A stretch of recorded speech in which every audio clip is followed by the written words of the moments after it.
কি গো, বৃষ্টি তো কমছেই না দেখছি। এই বৃষ্টিতেই বেরোচ্ছ নাকি? কি আর করব, যাই দেখে আসি শেষ সম্বলটুকু আছে নাকি।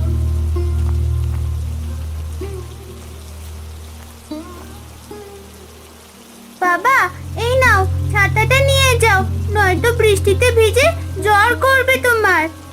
তুই ঠিকই বলেছিস। গিন্নি, তাহলে আমি গেলাম।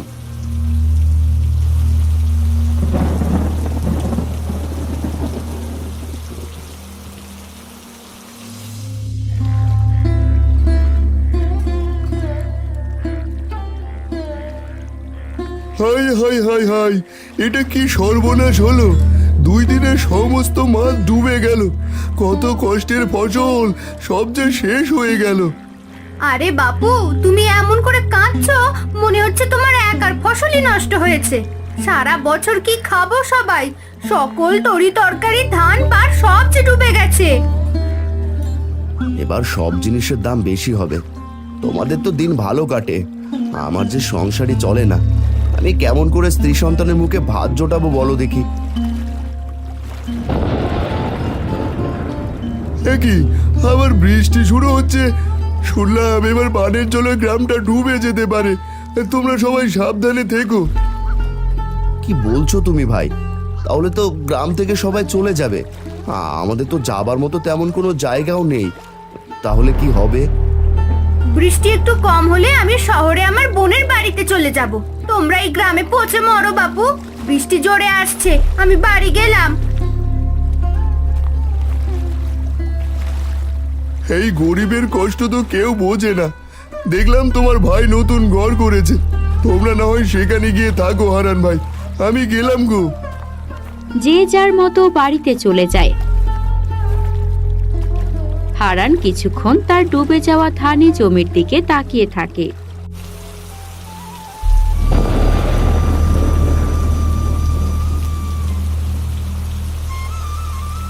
মা, এবার কি করব? কোথায় থাকবো আমরা? আমাদের ঘরের ছাউনি তো ভেঙে গেছে, জল পড়ছে চাল দিয়ে। ভয় পাস না মা, আমি তো আছি। তোর বাবা এক্ষুনি চলে আসবে। আমরা ওই গাছটার নিচে যাই, চল।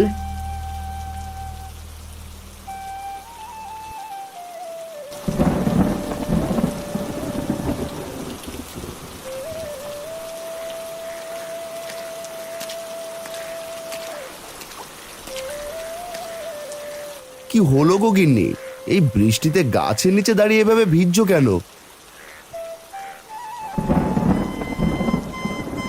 High high high high high, আমার শেষ আশ্রয়টুকুও ভেঙে গেল। ফসল সব জলের নিচে, কি করবো এবার?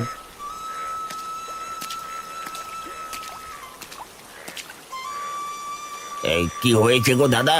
কি সেই শব্দ হলো? তোমরা ঠিক আছো তো? তিনিমা, ভয় পাস না মা, আমরা সবাই আছি।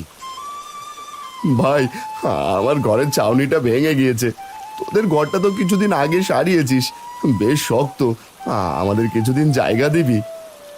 না না, এটা কি বলছেন আপনি দাদা? 2 একের ভেতরে এমন চলতে থাকলে গ্রাম তলিয়ে যাবে। আমরা কোথায় থাকবো নিজেরাই জানি না।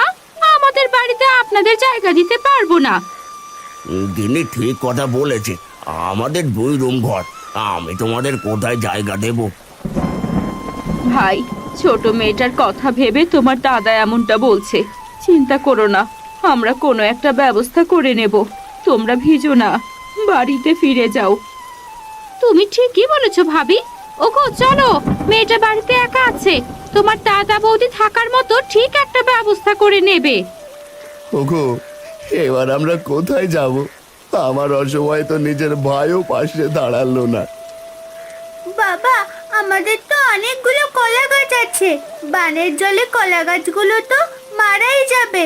আমরা বরং কলার পাতা আর গাছ দিয়ে আমাদের ঘরটা সারিয়ে নিই আপাতত। বাহ তিন্নি, তোর মাথায় দেখি খুব বুদ্ধি। ওগো, তুমি তাই করো, আর দেরি করো না। সবাই মিলে সাহায্য করলে তাড়াতাড়ি ঘরটা সারানো হয়ে যাবে। এই মুহূর্তে বৃষ্টির হাত থেকে বাঁচতে আমাদের এটাই করতে হবে। ঠিক আছে, আমি তবে তাই করছি। দেখো গিন্নি, এখানে দাঁড়ানো যাচ্ছে না, বানের স্রোতে ভেসে ঢুকছে। উঁচু জায়গায় গিয়ে দাঁড়াও, আমি কলা গাছ আর কলা পাতা কেটে কোনোভাবে ঘরটা সারিয়ে নিই। হারান বৃষ্টির মধ্যেই কলাপাতা আর গাছ কেটে আনে। এরপর চালে উঠে সুন্দর করে ছাউনি দেয় চার